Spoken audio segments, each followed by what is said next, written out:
Swadika, thank you for joining us on Newsline. We're broadcasting live on NBT, Radio Thailand FM 88, and on NBT World. It's Thursday, October 16th, and you're with me, Sandra Han Utsaha.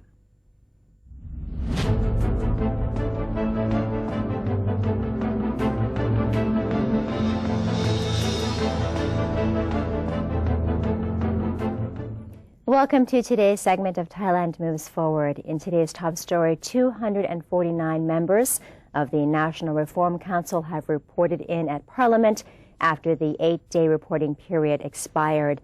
And now on to today's headlines. Prime Minister Prayut Chan-o-cha has suggested that higher domestic consumption of para rubber should help stabilize its declining price. Farmers also need to rethink the way they market their products in order to increase their value. According to the Prime Minister, the government is focusing on increasing the prices of rubber this year. He urged Thailand to increase domestic use of rubber as the country exports most of it overseas. His strategy is to seek demand from local tire manufacturers as a primary objective. The rest of the rubber will be exported once the demand from the domestic tire industry has been met.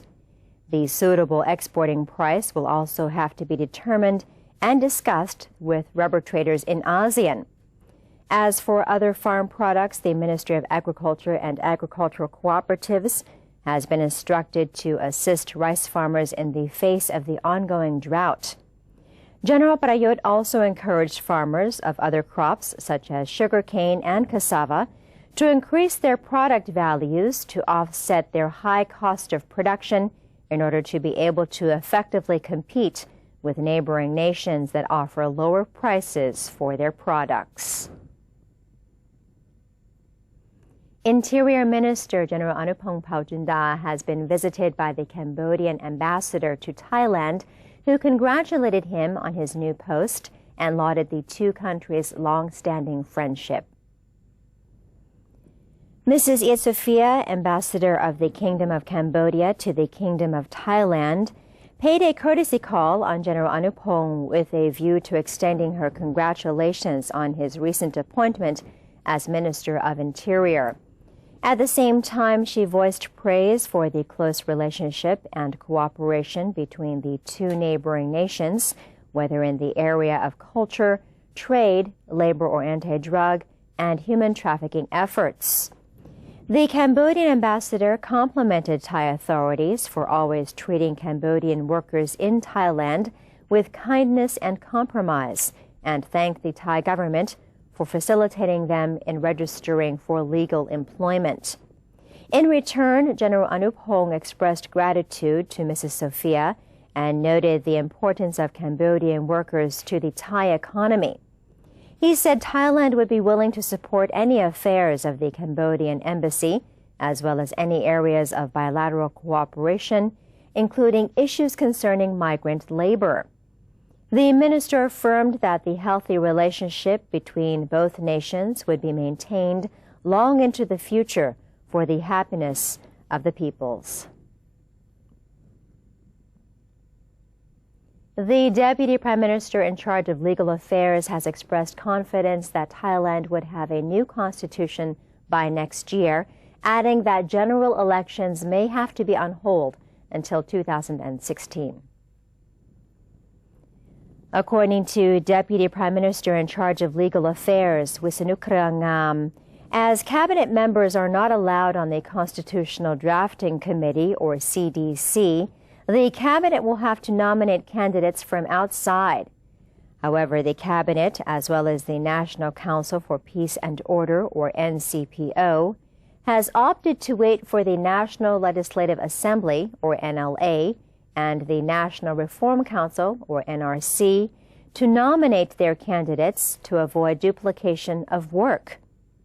The Deputy Prime Minister added that the chairperson of the CDC may be selected from within the NLA or the NRC. He noted that the 36-member CDC would have 15 days to formalize after the NRC's first meeting on October 21st. Mr. Wisanu expressed confidence that Thailand would have a new constitution within a one-year time frame as stipulated in the provisional charter. He noted, however, that additional time would be needed to allow 3 additional electoral laws to be drafted and political parties to be formed before general elections could be held. The Deputy Prime Minister said general elections would likely be held in 2016, while reassuring that the government was not deliberately delaying the process in order to extend its stay in office. 249 members of the National Reform Council have reported in at Parliament after the 8-day reporting period expired. Meanwhile, the one member who has yet to report has indicated he will do so on Monday. Only one member of the National Reform Council, or NRC, visited Parliament to report in on the 8th and final day of the reporting period. 248 members from a total of 250 members had already done so. Ms. T. Chananakorn's visit to Parliament meant Mr. Sutat Setbunsang remains the only NRC member who has not reported in. Mr. Sutat informed officials he was on duty abroad and will report in on Monday. The National Reform Council, or NRC, will hold its first meeting at 9:30 a.m. on Tuesday, October 21st. Paron Isarasena na Ayutthaya, in his capacity as the most senior NRC member, will temporarily perform the role of Speaker. During the meeting, the NRC members will swear their oaths and will select the Speaker and Deputy Speaker of the NRC. Army Commander-in-Chief General Udom Sitabut has boosted a new safety model for schools in the Deep South, where the involvement of all sectors will be needed to save lives. According to the Army Commander-in-Chief, he has been briefed on the safety model, which has been developed following the arson attacks on 6 schools last week during the meeting with Army officials at the 4th Region Army. The model, coined Tungyang Dang model, explains what actions are to be taken in order to keep schools out of harm. The general has also reiterated that the involvement of the police, army, and civilians is necessary to the peace process, and if it works, it will be used in other areas of the restive South. General Udom will also visit schools in the area as soon as he has the chance to. Financial aid for the damage is expected to be provided to repair the school buildings before the new term begins next month. The general also provided assurance that the situation is under control and more intelligence work and stricter measures will be carried out to maintain peace in the area. Mom Luang Banatai Disagun, the office minister for the Prime Minister, presided over an oath-taking ceremony to follow the 12 core values at the Public Relations Department, or PRD. Led by PRD Director General Apinan Jantarangsi, the ceremony was held with the participation of civil servants and officers at the department as a way to introduce the so-called 12 core values that are supposed to serve as a model for ties nationwide. The ceremony was organized under the framework of government policy ordered by Prime Minister General Prayut Chan-o-cha. The government announced its expectations for these values to serve as an example of the values that Thais should have and that should be indoctrinated to Thai children and youths. Mostly lots of foreigners who have been residing in this country, in Thailand, for a long, long time, they do realize these teachings from our dearest parents, from our ancestors. These teachings, 12 teachings, being taught by our ancestors, by His Majesty the King. So His Excellency the Prime Minister wishes to see that children of the Thai society these days come to practice it. And we do hope that it can develop our quality of life, finally, and society would be peaceful and will not be divided as in the past for several years. After that, Mr. Disukun attended a conference with the PRD's board of directors to convey the messages about the policy and encourage that the PRD should implement such values in its messaging. In response to this directive, the PRD has established a project to encourage Thais to recognize the importance of the core values by launching advertising spots broadcast countrywide on radio and television. And the PRD is also encouraging young Thais to join an essay contest under the theme Thai People's 12 Core Values to win education grants for primary to secondary school and for higher education. The Ministry of Transport is looking to improve the water transportation system in Greater Bangkok toward the international standard and to implement a shared electronic ticketing system with the electric trains and the buses. Deputy Transport Minister Akom Them Pithiapaisit inspected piers along the Chao Phraya River in Nonthaburi and Bangkok, as well as connection points with the electric train system and the bus system. After the inspection, Mr. Akom said the Marine Department and related agencies have been told to quickly make improvements to 19 out of 39 piers in order for them to meet the international standard. The improved piers will also have more facilities for users, such as a waiting area separate from the platform, shops and screens that display seating availability and ferry schedules. The said improvement work will first commence at 3 piers, namely Nonthaburi, Sathorn, and Pinglao. Work at the 3 piers is expected to be finished by April of 2015. Improvements to 6 more piers is expected to be completed in 2016. The remaining 10 piers will be improved by 2018. With the improvements, the Ministry of Transport hopes to encourage more people to use the water transportation system. The Ministry of Commerce has revealed in its survey that Thais are more positive about the economy, income, and job opportunities. Following the survey conducted by the ministry, the confidence index in August, which was at 44.0, had climbed to 45.8 in September. It is the 4th consecutive month that the figure has risen, and it was also the highest number in almost 10 years. Despite improvements, the index still remains under 50, which indicates that there are some concerns. The survey suggests they could be the results of slow economic growth and the cost of living. The ministry is hoping the government's spending and farmer aid schemes will promote economic growth, and with all these efforts, the index should rise to 53.3 in the next 3 months.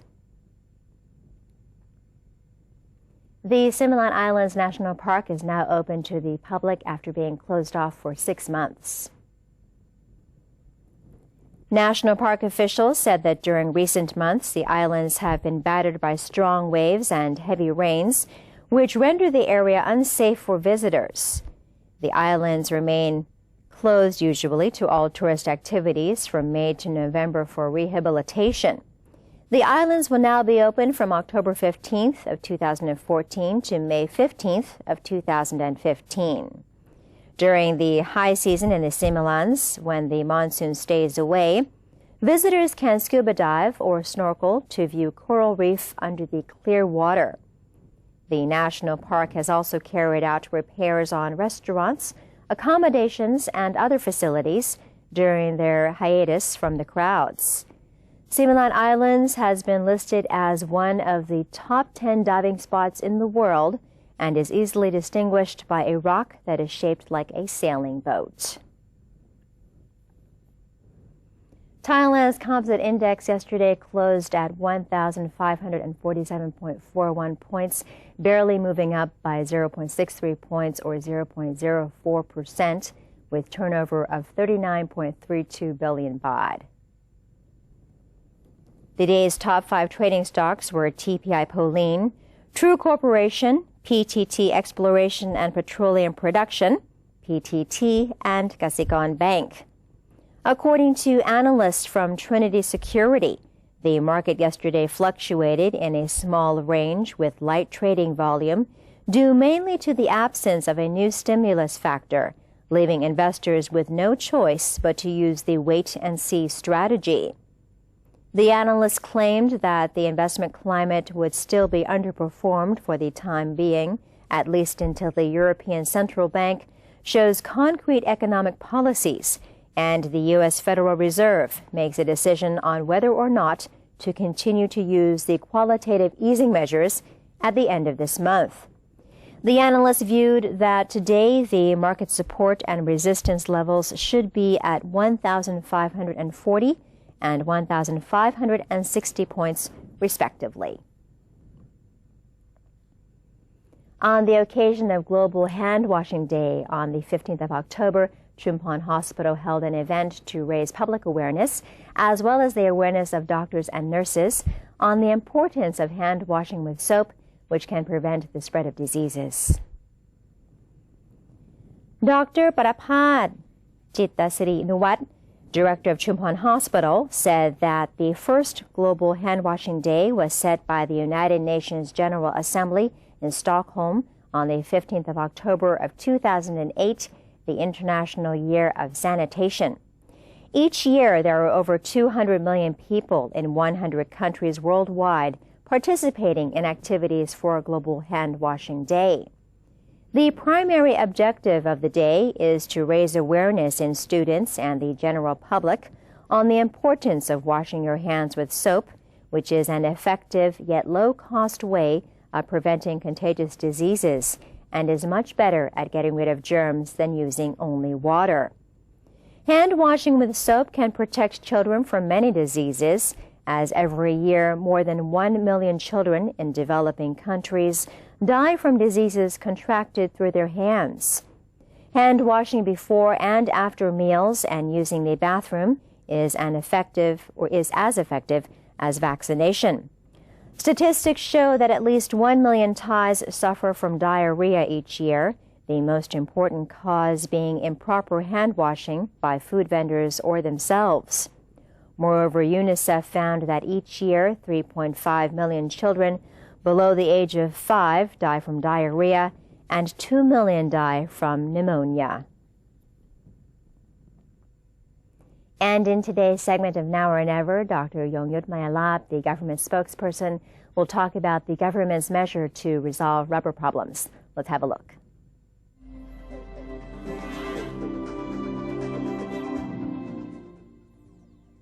Welcome to Now or Never, the program that updates you on the achievements of the National Council for Peace and Order, or NCPO, and the work progress of the government. On finding a solution to the rubber pricing problem, the Committee for National Rubber Policy met recently to discuss declining rubber prices. The meeting was attended by representatives from each government agency and from the private sector. They also discussed comprehensive solutions and a comprehensive natural rubber development plan as proposed by Ministry of Agriculture and Cooperatives. It was concluded that any management of government's rubber stock must not have impact upon the present market mechanism or distort market forces. The Ministry of Agriculture and Cooperatives has therefore proposed 4 approaches. 1. Encourage usage of domestic rubber in road building, construction materials, and other basic products, along with removing aged rubber trees which are no longer productive, to reduce domestic supply while maintaining supply equilibrium and expedite the setting up of the Rubber Research Institute. 2. Push forward and urgently approve low-interest loans, have agriculture agencies purchase rubber from farmers at a higher price, and release loans to entrepreneurs to buy new machines for rubber processing, release of loans to community groups or cooperatives in order to increase farmers' access to funds. 3. Create a market for buying-selling rubber to encourage actual exchange of products between farmers and buyers. And 4. Cooperate with the international community to determine joint measures for rubber stocking. The meeting consequently approved the above 4 approaches for immediate implementation. The government is also preparing to talk with top rubber-producing countries about pricing direction and how to avoid the problem of rubber overstock. At the same time, the subsidy of 2,520 baht per rai, agreed upon by the previous government but has yet to be paid to farmers, will be disbursed, along with the release of 10,000 million baht loan from the Bank of Agriculture and Agricultural Cooperative, or BAAC, for farmer cooperatives to purchase rubber for stock. Another 5,000 million baht loan will be provided for investment in the improvement of rubber-based products. And another 15,000 million baht loan from Government Savings Bank will be provided to develop the rubber industry. After a talk with farmer representatives, traders and various associations, these measures were well received and appreciated. However, the government is still open for additional opinions and recommendations to further assist the rubber industry and our farmers. สวัสดีครับ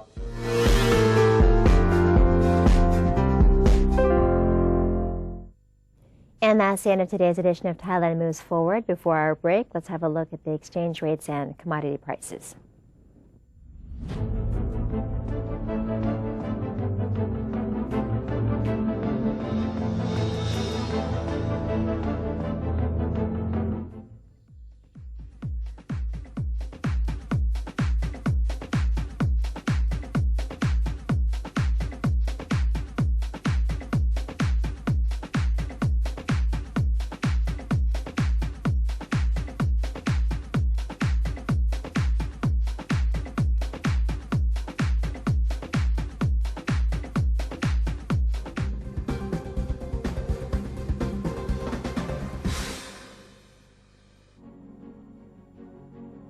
Open the world of information. Embrace public participation.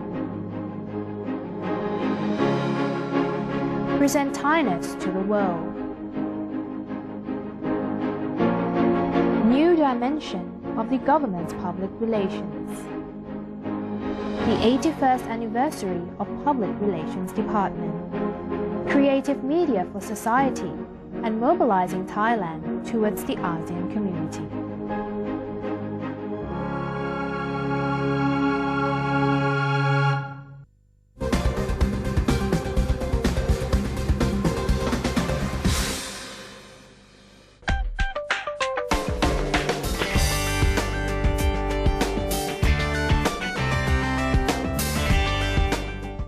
Welcome back. You're watching Newsline. The Texas Department of State Health Services yesterday said a second Texas healthcare worker who treated the first patient to be diagnosed with Ebola in the United States has tested positive for the disease. In Dallas, the worker at Texas Health Presbyterian Hospital who cared for Ebola victim Thomas Eric Duncan was immediately isolated after reporting a fever on Tuesday. Dallas County officials told reporters the city was preparing for the possibility of additional Ebola patients, adding that the second infected healthcare worker lived alone and had no pets. The county officials said local health officials moved quickly to clean affected areas involving the second nurse and alerting her neighbors and friends. Another healthcare worker, 26-year-old Nina Pham, was the first person to have been infected by Ebola in the United States and was diagnosed this weekend. She had cared for Duncan during much of his 11 days in hospital. Duncan died in an isolation ward on October 8th. The hospital said Ms. Pham was in good condition. And nuclear soup, ballet, and giant floats stand out at the 12th edition of Frieze London, which recently kicked off in England. From an installation of a Venezuelan-themed internet cafe to brothers from Japan serving soup made with radishes from the Fukushima nuclear disaster zone, the London Frieze Art Fair that opened yesterday is nothing if not varied. Since it began in 2003, Frieze London has grown to become one of the world's largest art events in a league with Art Basel. This year, 162 galleries are represented inside an enormous temporary structure erected for the occasion in Regent's Park, while another 127 galleries are participating in the nearby Fierce Masters for works created before 2000. The event runs from the 15th to the 18th of October. And that's it for today's edition of Newsline. For any comments or suggestions, do feel free to email them to us at newsline.nbt@gmail.com. You can also follow us on Facebook by typing in NNT, and you can check out our website at thainews.prd.go.th/newsing. We're saying goodbye today with a bustling atmosphere in Sangkhlaburi after the Mon Bridge was officially reopened following months of renovation. Have a good day. I'm Sandra Hanuut Saha. Sawasdee ka.